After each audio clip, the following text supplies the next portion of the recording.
Welcome to 101. I'm Greg Bassett, your host from the Salisbury Independent newspaper. The best thing about the pandemic is I don't have to go out and socialize. And when I don't have to go out and socialize, I don't get the same question over and over. How is Mr. Phil Tilghman? Where's Mr. Phil Tilghman? Is there any chance that maybe Phil Tilghman can take the show back over? We have in the house today Mr. Phil Tilghman. Welcome, sir. Thank you for the invitation. It's good to be here, and you're looking good, well fed. Thank you. Very like fed. Myself. Very well fed. Grain fed. Yes. Yeah, well, healthy. Not just grass fed. Grain fed. Healthy. Yeah. So far, the COVID hasn't touched our immediate family. We've had friends that have tested positive, but nothing serious. So that's a good thing. Well, that's good. Yeah. So, how are you? You were the host of this show for, 35, 40 years? No, 6 or 7, something like that. 15. Huh? I think it was like 15, wasn't it? Well, it seemed like 6 or 7. I did quite a few. Yes. Did quite a few. And it's nice to be back. Nice to see you. But you're looking well. You're doing well? Yes, very well. So we don't have to keep you on our prayer list. You're doing okay. Well, you can pray for me if you wish. I want to use it for the right people. Because we can't go to church. Actually, we go to church by Zoom. Are you doing that? We are. The St. Philip's Episcopal Church in Quantico is joined. When I think of high technology, I think of that little church in Quantico being high technology. Well, your thoughts are misguided, but there's some parts of the Zoom that are so we've become accustomed to, we don't want to give it up. Well, this past Sunday, we had one person from Kansas with us. We've had a lady who grew up in Quantico, who now lives in Texas, who's joined us on a Sunday morning. That doesn't happen if they have to walk in the door. Right. So, and of course, the door is closed, and we're hoping to thought we were going to reopen when schools reopen. Right. Well, schools aren't reopening except by remote. Right. Which my daughter, who's a 5th grade teacher at Hebron, and my granddaughter, who is a middle school teacher at Y Middle, both of them are happy with that decision by the board. And I talked to Gene Malone the other day. He's the vice president of the He's school the board. vice president of the school board, and I said, Gene, he said, whatever we do is going to be it's not going to be universally agreed to. Right. Because there's going to be some people, well, I've got to work. What am I going to do with my kids? Blah, blah, blah. And some people who just deny that that we're in a pandemic. Right. I don't know what you tell the families of the going on 200,000 people who've died. I don't know what you tell them. You look right in the eye and say, they really didn't die from COVID. They died from something else, and they're calling it COVID. Right. And there's some big strategy of disinformation. Yeah. And I can't understand that, but some people feel that way. Yeah. That St. Philip's Church, that little community hall underneath the church there in the back, when you go in there and you're with those people, that is a throwback to when I was a kid going to church. And I feel like it's like missing in so many communities, but you guys have really preserved that. It's just a great family atmosphere, community atmosphere. Well, it is, and I'll tell you about something about our church. The churches in the entire Episcopal Diocese of Easton, and most of the members are 50 and older. We don't have a whole lot of young members. Yeah. And some churches, the ones who are going to be successful long term, are the ones who are attracting younger families into their church. Yeah, we enjoy it. We enjoy each other, and there's a real good group there at St. Philip's. So it's a nice little community. Oddly enough, there's a project going on. It's called Wicomico by Air. And you've seen the Maryland or Chesapeake by Air, Potomac by Air. Yeah. Well, we've come up with this idea of using drones to talk about the waterways of Wicomico County and the small towns and villages that grew up because of their proximity Right. to the water. And it's probably going to be a year-long project in the making because there's be a lot of footage. But Well, let me know more so I can write about that. I would love to write about that. We're really excited about it. Yeah, And, Quantico was the seaport, for crying out loud. Whitehaven. Think about the communities: Sharptown, Bival, Nanticoke, Whitehaven, Quantico. Those were towns that grew up because they were near the water. Yeah. Old Green Hill Church is a good example. Yeah. It was put there because it was close to the Wycomico River. So Yeah, I was reading about that. The idea is that the city of Salisbury would form where that Green Hill Church was, and it just never took off. And then, like 3 decades later, then Salisbury formed. yeah, well, Salisbury's closer to it's a good distribution point. Right. Still is. Right. Still is. I mean, it's the second. Everybody likes to say it's the second largest port in Maryland. It's a distant second. Right. But it's still, Right. it's, it's, when you see those, I have friends who live on the river, and you sit there and watch the barges go by with aggregate and petroleum in particular and grain for Purdue. Right. And so, anyway, it's an important part of our community. We had you on today because I wanted to talk about this situation. We lost our county executive last week, Bob Culver. And there's a process going on now to replace him. And of course, no one wants to talk to me on the record about it. But as someone who was in county government for a long time, I want to kind of pick your brain about what's going on. But first of all, what were your thoughts about Mr. Culver? I know you were kind of leery of him at first, but you supported some stuff. I was not a supporter of him. But when he had the guts to do what he did with Warwick and the tuition at Warwick. The promised plan. He made a convert out of me. Yeah. Because that was the one major thing that he did, I thought he did right. Unfortunately, he couldn't work with the county council or vice versa. And which leads me to one interesting, this is my own thought. We have a charter review. It's supposed to be within 10 years of each other. And it's a big deal. It's a big group. It's time to do it again. Yeah. If I were on that charter review, I would say, let's look back at the years that we've had a county executive. Has it been effective? Or maybe is it time that we ask the voters of Wycomico County, do you want to just go back to a county council? I remember the argument used to be for, and I was never in favor of the county executive form of government for Wycomico because I thought the other worked. And I was afraid what would happen, that we would have somebody incompetent be elected to the county executive position and position of power. Well, if you have an incompetent person elected to the county council, he's got to get 3 other votes to do anything. Right. I don't care if he's the president like I was or anything else. So I think it might be worth at least a discussion. Say, are we being well served by this? Right now we've got a couple of schools and the sheriff's office waiting to be bonded. Can't be bonded because the county council and the county executive can't agree on who's the county attorney and one of the department heads. And the controversies with the finance director. Yeah.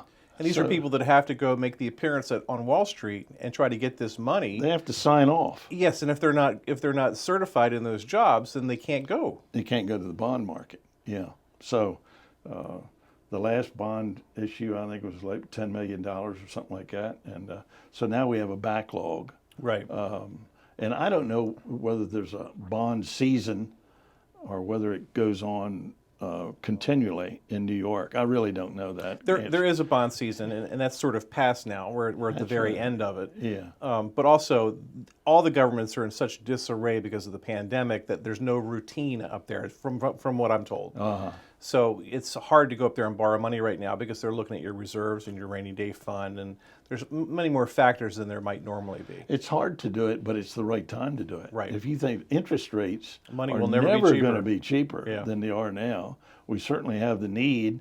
Anytime you do a $25, $30 million school project, look at the number of people that are going to be working, the dump truck drivers and the excavators and the bricklayers and so on.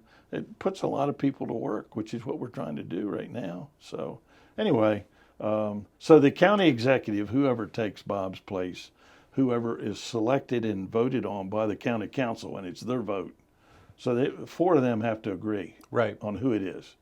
And whoever it is, I would think, if they want that job right now, they're trying to think, who am I going to appoint as the county attorney? And how am I going to replace the finance director? Right. Because it's got to be done. Right. I mean, I keep thinking, who is the most popular vote-getting Republican in Wycomico County? It's Mike Lewis. Mike Lewis. And I don't know whether his name's ever been promoted for that or put forward as a county executive, but he's obviously has administrative experience for doing what he's doing. Interestingly, there's a couple of other counties that have county executives, and the county executive is the former sheriff. Really? Yeah. Interesting. Yeah. But anyway, and I see that Cecil County has followed suit, and now they have a county executive form of government. They're about our size. The rest of the big seven so far populate our area. Anyway. So there's some real politics about to happen. And this is where I really need to pick your brain. So there's 4 Republicans on the council. There's 3 Democrats. They don't really go by party and how they make decisions so much. But they don't talk like they're partisan, but they end up kind of voting as blocks from time to time. Kinda? Yeah, they do. Yeah, I mean, almost all the time. But it's fascinating to me. So you've got a situation now, and one of the questions that I get all the time is, will they appoint someone who will be well positioned to run for county executive in 2 years? Because the appointment's just to fill out the rest of the term. Or will they try to get a placeholder, just someone that they can all agree on who would have the job, but perhaps not run or not be a strong person to run? What do you think that they'll try to do? Will the Democrats control this? Will the Republicans? You've got, John Cannon, the council vice president, who has always sort of articulated that he would like to be county executive. You assume he's going to throw his name in there. So then he only has to get 3 votes because he's got his own vote. He doesn't have to get 4. I don't know that. I don't know the answer to this. I didn't think that if John decided to put his name in the hat, I don't think he would be able to vote. There's no rule about this. I've researched this. So what they're going to do is fall back on the old rule for the council, which you're familiar with. When they elect the president and vice president of the council, you're allowed to vote for yourself. So in this situation, you're allowed to vote for yourself. Now there might be people who would say, well, you should, not vote for yourself because it looks bad. But if you're allowed to vote for yourself and you want power, vote for yourself. Well, yeah, and it'll be interesting to see how the alignment falls, whether it'll still fall the 3 Democrats and the 3 Republicans and then the president is who's Larry Dodd now is the president. But I guess if you were on the council, what would you do? Would you appoint the best person for Wycomico County, just the best person, or would you maybe make a political decision, put a weak person in there so that your Democrat, can run in 2 years and be ready to go? There's 2 allegiances. One allegiance is to political party. The other allegiance is to the council itself. We're in here we are the county council and the county executive. We've had all this difficulty dealing with the county executive. So it could be the person that they're looking for is somebody that will deal with them. Right. Effectively deal with them. Right. And that way their allegiance is more to the council and to the charter of the county than it is to Republican or Democrat. So I don't know their minds. Right. I've talked to a couple of them, but anyway, it will be interesting to see. And what do they have, 60 days to do this? Right? 45. 45 days. Yeah, and the clock is already 7 days in. Yeah. So they've set out a situation. I guess applicants are due by, I should know, is it the 11th? Or sooner than that. I guess Mr. Culver's funeral memorial service is the 11th, but there's applications are due, and I'm told, I haven't heard this officially, but I'm told they're going to do the interviews in closed session. And I've got a question out there to them right now, to the council administrator. Am I going to know who applied? Or is there going to be like a list released? And that has not been decided, I guess. I know one of the people who wants to apply wants to make an announcement that he's applying. But the county might not make an announcement as to all the people that they're considering. I don't know. That's another decision they have to make. Yeah. Because we're on uncharted territory, really. Yeah. So, very interesting time in Wicomico County. Yeah. Republicans seem to win in every election in the county. Usually the margin of the vote is between 900 and 1,000 is usually the winning margin. Do you feel like Democrats are coming back in the county, or will this always be a Republican county? Well, not only Wicomico, but the entire Eastern Shore is pretty much Republican these days. And certainly there's an effort. And who knows what effect the upcoming presidential election will have. There are those people who are adamantly in favor of Donald Trump. And then there are probably some people who voted for Donald Trump that aren't that enamored with him anymore. Right. So how does that top vote, how does that filter down into state and local politics and those who are running? I don't know the answer to that question, but the Democrats are working hard, and I know they are, to make sure there's plenty of support for Joe Biden, Right. for voice of reason. Probably will be a one-term president if he does run because of his age. Right. He's the same age I am, and I'm too old to be president. I know that. My God. If I don't get my afternoon nap, I'm not worth a damn. But anyway, I'm only 59 and I'm that way. So. but I have to have my afternoon nap so that I'm bright and cheerful for my cocktail before Right. dinner. That's very important. That's very Yes. important. As Henry Parker used to say, it's very important, Phil. It's very important. You know, I think about, I went by the Henry S. Parker Sports Complex the other day, and there was some kind of a young girls Yes. softball tournament. They've been here. It hasn't been very public, but they've all been here. Huge numbers of these people playing softball, these young women from across the country.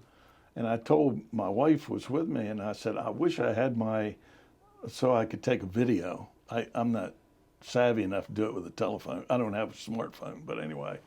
So I could send it to Gary Mackis in Florida, he lives in near Jacksonville.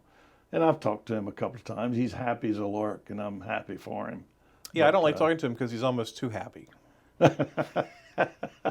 Well, he's near his children and But it grandchildren. just annoys me that he's so happy. Jealousy. Yes, Yeah, absolutely. No doubt about that. But anyway, I think back of the days, my gosh, I started in politics in the 80s.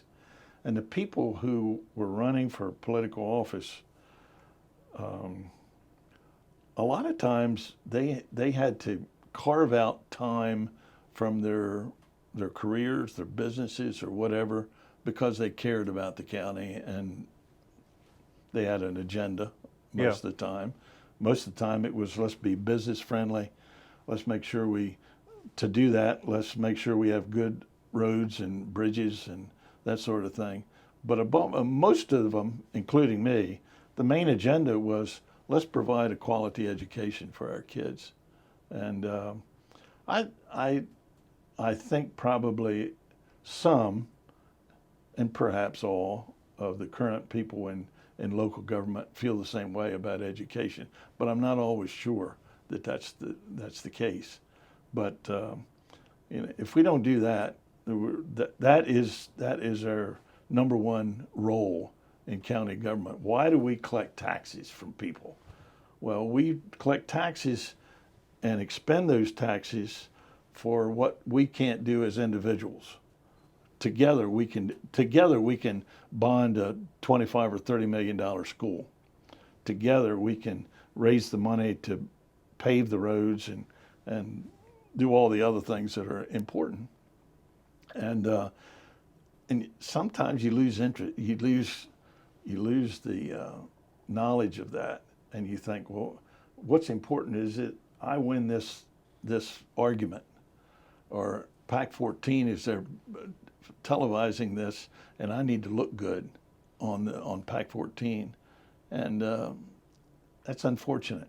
It really is. Well, I actually think as much as I love Pac-14, I think somehow it changed the tone of the city and the county meetings. And now, of course, the school board is broadcast as well. I watched a little bit of that because Gene Malone usually runs it because of the president. Don is Mr. Fitzgerald has a voice problem. Yeah, but what a great guy he is. Anyway, so there we are. Yeah.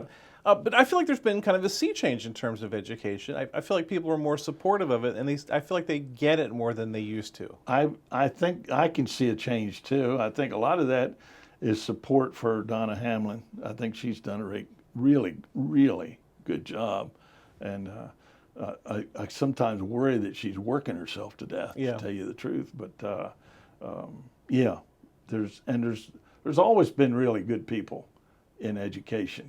But it's sometimes in county government there was a us versus them attitude. Well, they want all the money and they want to spend. Well, it's we. We are Wycomico County, whether we're schools or roads or bridges or recreation and parks or tourism or whatever it is. It's we doing this. It's not them and us. It's we. So. Yeah, and I think it's helped that the Chamber of Commerce and the Greater Salisbury Committee have gotten behind this, so business people realize that they need trained people to work in their businesses, trained local people, people with skills. And also, we need a Wycomico County that attracts. Right. Think of our major employers there's Purdue and the hospital and the university. And if the university is going out to hire a new doctor of economics to come in, and he and his wife come here, and they want to know, well, do we have to send our kids to Salisbury School to get a quality education? Right. Or Salisbury Christian School or Worcester? That's even worse. Right. Sending Wycomico County students to Worcester County to get education, and it's there's a good percentage of local kids. There's 14,000 students, I think, something like that, and I'd like to know the number of kids who are in either private education or homeschooled. It'd be interesting to know that fact. And it's something that Donna Hamlin and the school board is working and considering every day. Right. One of the things I do the Today in History column, and I love going back. I love it. And I see we're talking about the same stuff years later. It's the same problems, the same things. Yeah. And we'll fix it a little bit, but then it slips back, or we never addressed it. Just a different cast of characters. Well, I wonder if you've been on the council for so long and you see them confront problems, but they're probably the same problems that you confronted years ago that you had to deal with. True. It is very true. Well, I remember Vic Laws used to say when we finally would pass the budget, and he'd looked at me, he said, well, I think we've had a success, Phil. And I'd say, Vic, why do you say that? He said, because we've been equally unfair to everybody. That sounds like Mr. Laws, yes. We cut. Oh, I'll tell a Vic Laws story. Vic was sat at my left, and he would say, Mr. President, I need to recuse myself on this vote because I represent so-and-so. I got this interest. One day he did that, and Ed Baker gets up to bring the paper down for him to sign. And I said, Vic, why don't you just resign? I said it with a straight face. There's a TV camera. Phil, I said, well, you represent half of Wycomico County, and you own the other half. Well, then everybody just erupted in laughter. I mean, we had some good times. We had some really good times, but he had a dry sense of humor. And also, if you think about it, and this is not fair, and I apologize, Mr. Laws is not with us, but his family's still around, so I have to be careful, but he never saw himself as ever being wrong about anything. Well, he was a very smart guy. Yeah. And but he never saw himself as ever making a mistake or having the wrong opinion. Well, he never admit it. Anyway, right. Ask young Vic, and I'm sure young Vic or his brother would tell you, no, Dad never admitted to us that he was wrong on anything. But Mr. Henry Parker, he would admit, he'd go, well, maybe I'm wrong about this. He would kind of talk it out. But Mr. Laws never did that. No. the day Henry was so upset was the day that we had canceled the Ozzy Osbourne. For the viewers, Ozzy Osbourne was scheduled to appear at the Civic Center. This is a time in the 80s where he was biting the heads off of bats. He was a very controversial figure, and the council decided, we don't want this guy to be in our Civic Center, basically. Actually, this after the Civic Center directed it, the promoter signed a Wycomico County contract for him to have a show on Saturday night. And they started selling tickets. The ticket sales were okay, but Ozzy Osbourne. Anyway, we had Reverend Purdue. Orrin Purdue from the Salisbury Revival came Center, up with Baptist Temple. several of his congregation, and they started complaining about Ozzy in one day was going to ruin the morals of Wycomico County. And I said, I think the world of Orrin Purdue. I went to his church a couple of times when I was invited there for special occasions. But anyway. Out there by the Shorebird Stadium. Yeah. And I said, my gosh, we must have 350 ministers in Wycomico County, at least. I said, and they got to pay to get in there. It only holds 6,000 people. How's it going to ruin it? Anyway, I think it was Betty K. Gardner said, well, I move that we cancel the contract. And Julia Foxwell said, I second the motion. And I said, wait a minute, this is our contract we're talking about. We can't, it's not practical for us to do this. So the vote came, and it was 4 to cancel, and I voted against it. Well, the next day, the promoter called. And back then, there were only 5 people on the council. Yeah. This is in the 80s. And the promoter called Ed Baker, and he said, what's the assessable base of Wycomico County? Because I don't want to sue you for more than... for more than you have. So we had this emergency meeting. Oh, gosh, and Henry, I put the county in harm's way, and I feel so bad. And I said, well, now actually, Matt Kramer said, well, you can reverse your decision if you feel like you need to. Oh, how do we do that? Well, we had we called the Daily Times. Yeah. We called WBOC. We said we're having an emergency meeting at 11 o'clock. And we reversed it. In the meantime, we've got people outside with placards, say yes to Ozzy and all this. Oh, my God. Well, it was a free speech issue. It turned into a free speech issue. It was a big deal Yeah. with a lot of people, including me. And I think I wrote the editorial that it was a free speech issue. Yeah, you did. Yeah. You did. But that was, looking back on it, it's a laughable. Right. It's and the concert happened, and it was a big zero. And and I went, Right. and the Civic Center director asked me to come out. He said, you got to come. You got to see what all this controversy is about. Well, here this 40-year-old Ozzy comes out, and he rips his shirt off. He's got a paunch about like mine, and this tattoo of a dragon on, I said, Mike, let me out of here. And it was deafening. Right, it was very loud. Yeah. Nobody sat down in the audience.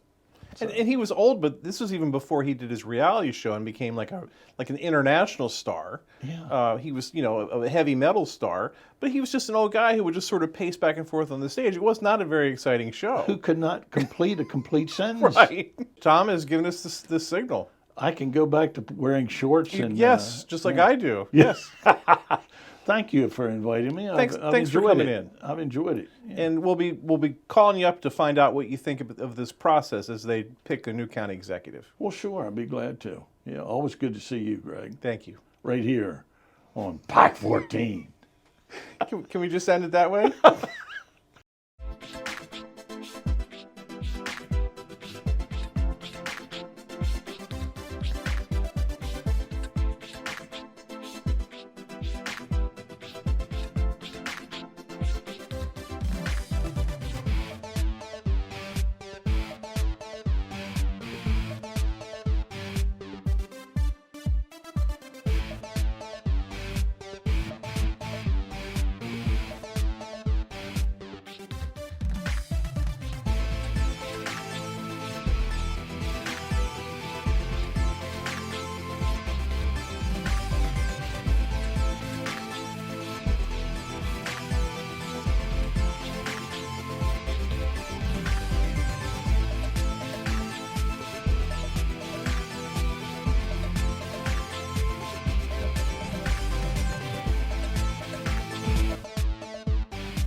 First Shore Federal is proud to support PAC 14 and one-on-one. We'd encourage every business to support PAC 14 and pick a program and support it, and let's make a difference.